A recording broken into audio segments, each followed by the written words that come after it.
I'm starting to think that I learned my intervals in the wrong order. You probably learned your musical intervals like this.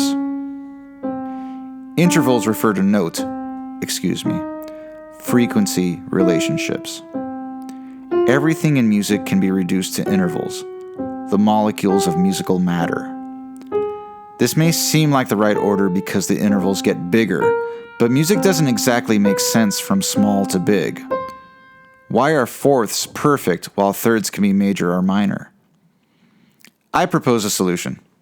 Let's leave behind the piano for now and think of music the way Pythagoras of Samos did. For Pythagoras, music, science, and religion were all interconnected. He built a whole cult based on math. He didn't have a piano with 230 strings to work with. He figured out how music worked just fine with one string. We can take that string and change its length, and therefore the frequency of that string, just like those nutty Pythagoreans did. In Lesson 1, we discussed replacing the idea of notes with frequencies. Let's expand upon that. Let's call this system intervals, from order to chaos. The first interval we should learn is the unison. It's a ratio of 1 to 1. It's the state of unmoving. It's stasis. It's what's known as the monad, as the universe was in the moment before its creation, when all was one, a singularity. Next up is the perfect octave, having a ratio of 2 to 1. Take a string of any length and split it in half, and you will get an octave. Octaves exist in most musical cultures around the world. It's why you have 2 dots on your 12th fret. The octave is so consonant that when you play it, you haven't gone anywhere. So it could still be considered the monad. The next interval in this system is the perfect fifth. The ratio is 3 to 2, a third the length of your string. This is when you can say that the intervals actually go somewhere. It's the first true dyad. This importance can't be understated. If I take this old metronome and set it to eighth notes and triplets simultaneously, it's now playing a very slow, perfect fifth. Think of the fifth as a balance point. This is important in future lessons. Next up is the perfect fourth, a ratio of 4 to 3. Consonant enough to be considered perfect, as the fifth is. Now, considering that an octave is consonant to the point of being practically a singularity, let's consider the interesting relationship between the fourth and the fifth. Basically, a fifth is a fourth, and a fourth is a fifth. They invert to each other, so they can be considered the same interval. This allows us to create a relationship pattern that yields 12 tones. It also allows us to create the circle of fifths, otherwise known as the cycle of fourths, which forms a perfect lattice of tones. I categorize the perfect intervals as the foundational intervals. They represent pure order in their mathematical simplicity. As the foundations of the earth were here before the dawn of man, the perfect intervals have been and always will be. The next interval is the major third, a ratio of 5 to 4. It is considered consonant but imperfect.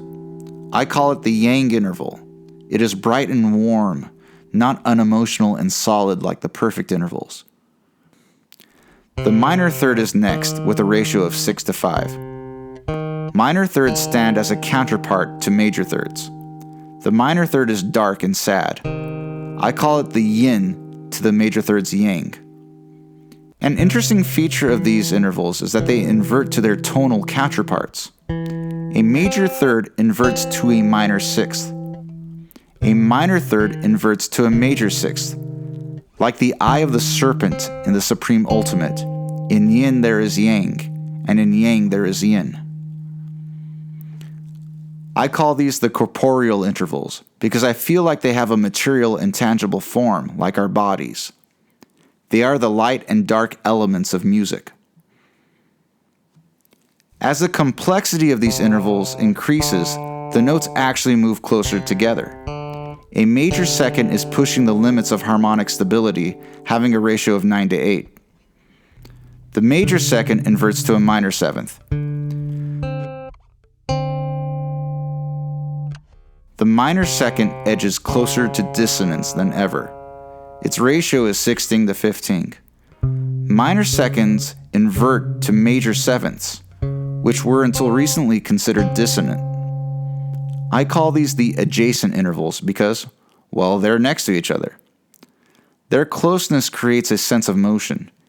Hence, we tend to run scales in seconds. Now we get to the most complex intervals. The tritone has a ratio of 45 to 32, and it is the proverbial fly in the ointment of harmony. It stands as the counterpart of the stability of the perfect fifth, and sits somewhat ironically a half step away from the perfect fifth. The tritone inverts symmetrically, which is another interesting feature. There is one more interval we will discuss. It's the flat 9. It's the counterpart of the octave. The flat 9 is extremely unstable, as it expands one semitone beyond the octave. We reach a sufficient level of chaos at this point, and we've created a spectrum of chaos and order to work with. Consider that the numbers 666 and 13 are unlucky numbers. The 6th fret from the open string is the tritone, and the 13th fret from the open string would create a flat 9. In numerology, the number 5 is the number of power, while 7 is a lucky number. The 5th fret creates a perfect 4th, and the 7th fret creates a perfect 5th. This is a more organized system of naming the intervals. It involves the ear far more, because it is easier to distinguish a tritone when it's thought of as complex, and to hear a perfect fifth when we feel like it's secure and simple.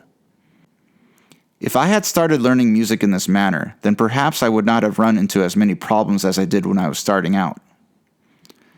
So let's try learning the intervals in this manner and see how it works out. If we keep compounding these intervals, we get all the usual elements of chords and scales that we are accustomed to. I will continue building upon these elements in the next video.